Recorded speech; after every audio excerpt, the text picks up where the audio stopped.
Spendthrift Farm stallions. First 2-year-olds on the track by Golden Sense, Cross Traffic, It's My Lucky Day, Can the Man, and Shaking It Up, including Golden Sense's stakes winner Pickett, a dominant 9-length winner in the $75,000 DS Shine Young Futurity at Evangeline. Spendthrift, the Breeders' Farm. Hello everybody and welcome to Spa Babies, presented by Spendthrift Farm. I'm Dan Illman along with Nicole Russo. We have to congratulate our friends at Spendthrift Farm. Their sire Into Mischief, represented by Sombaye, winner of the prestigious Sanford Stakes last weekend at Saratoga. Let's take a look at Wednesday's Spa Baby race. And Nicole, what's important about race number 5 is we're kicking off the pick 6 with a carryover of $179,947. We're expecting wet weather at Saratoga on Wednesday, so there are a lot of factors. We'll give as much pedigree and trainer information as possible, but as we like to tell everybody before these kind of races, watch the board. It's a luxury we don't have right now. Yeah, definitely. As you mentioned, kicking off the pick 6 carryover out of the big opening weekend at Saratoga. And I do think this is a race where people are going to want to spread a little bit because, as we'll discuss getting into these fillies, I think it's a wide open race. We have a field of 12 with 2 on the also eligible list. These are New York bred 2-year-old fillies going 5.5 furlongs. And we'll begin with the number 1, Ruvy's in Time. And Ruvy's in Time's got a very strong wet track pedigree. According to Formulator, her sire, the Factor, wins 20% of the time with his off-track performers. This dam won on a wet track. She was a winner at 2 with the 67 Beyer top, and Ruvy's in Time sold for $95,000 in May after breezing 2 furlongs and 22 flat. Yeah, that was a pretty nice work under kind of some challenging circumstances that week at the Breeze Show with the weather and with some schedule changes. I do really like this pedigree for 2-year-old success. As you mentioned, the Factor, a son of Warfront, that's, a precocity influencing line. It's a turf influencing line. It's a wet track influencing line. And out of a Tappet mare, Tappett's daughters, he doesn't have that much production as a broodmare sire yet, as his oldest daughters are only 12, but he's really starting to emerge with some horses out there this year like Classic Place Tenfold. I like this cross of the Warfront sire line over Tappet.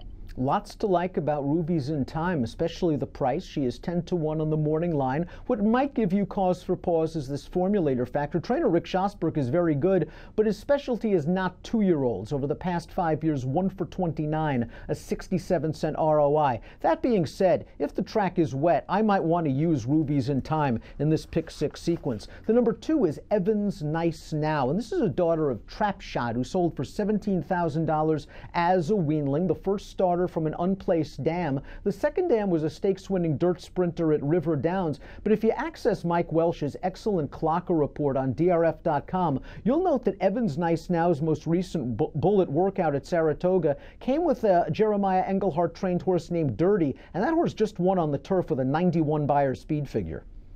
Yeah, and Jeremiah Engelhardt really sneaks in under the radar with kind of, some nice 2-year-olds at some of these New York meets. Evans Nice Now by Trap Shot, a son of Tappet, who's done pretty well with his 2-year-olds out of a Midnight Loot mare. And Midnight Loot has some nice daughters and has certainly thrown some wet track runners as well. Trap Shot wins 17% of the time with off-track runners. I really don't like this inside post going 5.5 furlongs, but Evans Nice Now, another horse you might want to consider in your pick 6 wagers. The number 3 is Empress Sophia, and this was a big ticket item at the sales. Empress Sophia, a $140,000 weanling, sold all the way up for $400,000 as a yearling. She is by Bodemeister. The dam was a graded stakes winner going long with a 91 Beyer top. This is the family of champion left bank, and Wayne Lucas is at the helm. Yeah, and Wayne Lucas has surprised us with some of these Saratoga 2-year-olds. I'm thinking specifically of Sporting Chance's upset debut last summer. Empress Sophia, as you mentioned, sold way up as a yearling. Certainly a factor in that was Bodemeister's first crop success with Kentucky Derby winner Always Dreaming, his yearlings selling after that. This one out of a very nice race mare, as you mentioned, a 91 top Beyer. That mare, Brian's Jewel, placed a couple of times at 2, but blossomed later on. This is the family of champion Left Bank, who certainly had some speed, but also was better as an older horse. There's a lot to like about Empress Sophia. I think it's a really classy page, but I'm wondering if she's going to be better a little bit longer and later. I agree. I think she might want a little bit more distance down the road. And while Mr. Lucas's accolades speak for themselves, this formulator fact is somewhat distressing. Over the past 4 years with 2-year-old debuters in maiden special weight dirt sprints, only 1 for 43 with a 29-cent ROI. And Empress Sophia does figure to take some money at 9-2 on the morning line. The number 2 is Bull Feathers. This is a daughter of With Distinction, and she is a full sister to a 2-year-old winner named She's Praise. This unplaced dam has foaled 4 winners from 5 runners. Not exactly a sexy pedigree full of black type, but solid enough. Yeah, it's very solid. As you mentioned, that mare is very productive. Broodmare sire Holy Bull, I think an underrated broodmare sire. He's got the likes of Cairo Prince and Champion Judy the Beauty out of his daughters. Both of those were good 2-year-olds, and With Distinction, a solid, if not spectacular, sire. Let's move on to the number 5, Collegeville Girl. This is a daughter of Central Banker from the first crop of Central Banker, and I have a feeling Central Banker is going to sire some precocious and fast horses. And as we look in this pedigree, the 3rd dam is Millionaire Glitter Woman. This filly has been training at her Parks base. She figures to be a good price. There are some fast works at Parks. I'm interested in this pedigree. Let's talk a little bit about Central Banker. Yeah, well, Central Banker, standing just a few minutes from Saratoga at McMahon of Saratoga Thoroughbreds, the son of champion sprinter Speightstown, definitely inherited his sire's speed. He was a good runner early, stakes placed as a juvenile, won the Grade 2 Churchill Downs as a 4-year-old going 7 furlongs, was multiple Grade 1 place sprinting at ages 3 and 4. He bred more than 120 mares in his first book. That's a good number for a regional market like New York. He was very popular. He's got a winner already from his first crop. So perhaps, like you said, he's about ready to come out with some of these early 2-year-olds. And I do think they're going to be quick sprinter types, especially going back to Speightstown. I could certainly use this filly as a backup in the pick 6, 15-1 on the morning line. Kendra Carmouche takes the call. The 6 is Time Warp, also by a first crop stallion, this being Cairo Prince, and this is a very strong female family, the family of Belmont Stakes winner. Editor's note, this horse continued to sell up. $20,000 as a weanling, $75,000 as a short yearling, $230,000 as a yearling, and she's a half to a 2-year-old stakes place turf sprinter named Embracing Heart. So we see the distance and stamina on the bottom of the pedigree deep, but also there is some speed here. Yeah, definitely. And I think her sale pattern was very typical of what we saw from sire Cairo Prince. A graded winning 2-year-old himself, continued on to run well early in his 3-year-old campaign before he was injured. Son of Pioneer of the Nile, kind of capitalized on the commercial success of that line right now. He was very well received at sales early on, and they just sold up as they got better, as they aged, as they matured. I think the pattern that we see with Time Warp is very typical of these horses. The Pioneer of the Nile runners run well on wet tracks. I would expect the Cairo Princes to do the same.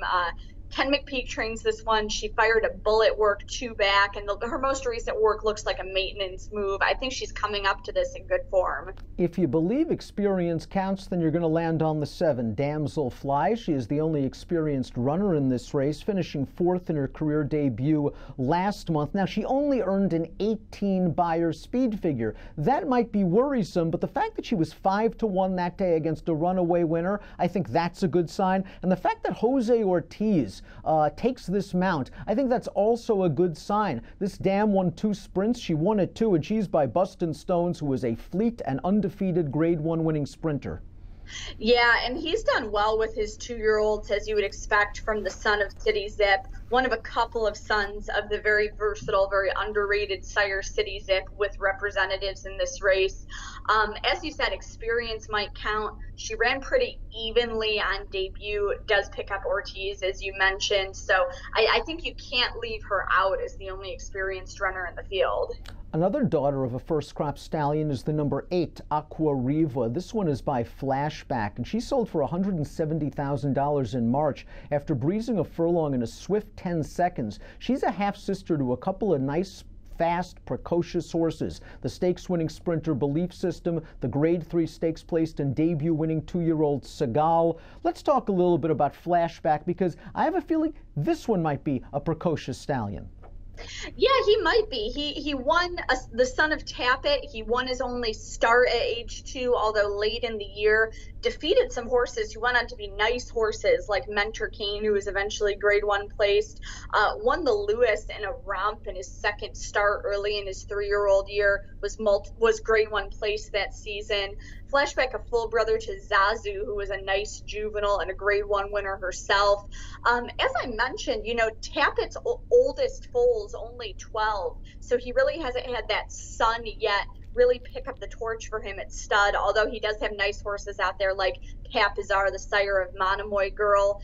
So, some people kind of underwhelmed by Sons of Tappet, but I think it's just early in the curve, and Flashback's certainly a precocious and well-bred Son of Tappet. And this horse worked well and sold well earlier this year in this low-profile barn, already as a winner at the Saratoga meet. I could use this horse as a backup in the pick 6. The number 9 is Chillin' with Friends, and I think this is a nice story. She's by Friend or Foe, who was a good New York bred a few years ago. I believe even earned a 109 Beyer speed figure in winning the Empire Classic. I think Friend or Foe was a hunter jumper after his racing career was over, and I think he actually stands for $1,000 in Virginia as kind of a hunter jumper and gets a few foals, thoroughbred foals here or there. This horse sold for $50,000 after breezing in 10-3. I'd like to see this filly run well. I was a fan of the stallion.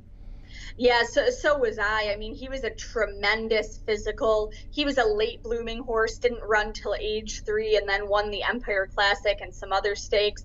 As you mentioned, he's standing in Virginia, which is kind of one of the epicenters of the sport horse world. And he has, done some training as a hunter jumper, and he stands there primarily as a sport horse sire, although he does obviously get thoroughbred mares as well. He hasn't had a lot of opportunities. His equine line statistics show just 16 registered thoroughbred foals of racing age. Overall, only 6 of those have made it to the races, but he's got 5 winners. They don't come on early, but he's certainly made the most of his limited opportunities. And while he was a big, hulking sort of horse, as you alluded to, this dam was a debut winner and a stakes place sprinter. And there's class on the bottom of this pedigree, the family of graded stakes winners Louis Capote and Fast Catch. Chillin' with Friends, I think, is usable. Top connections, Rudy Rodriguez, Arad Ortiz. We complete the body of the field with the number 10, Elegant Zip, who's by Runaway and Hide. This dam won 4 sprints, but the second dam was a really nice racehorse. A multiple stakes winner on dirt with a 103 Beyer top.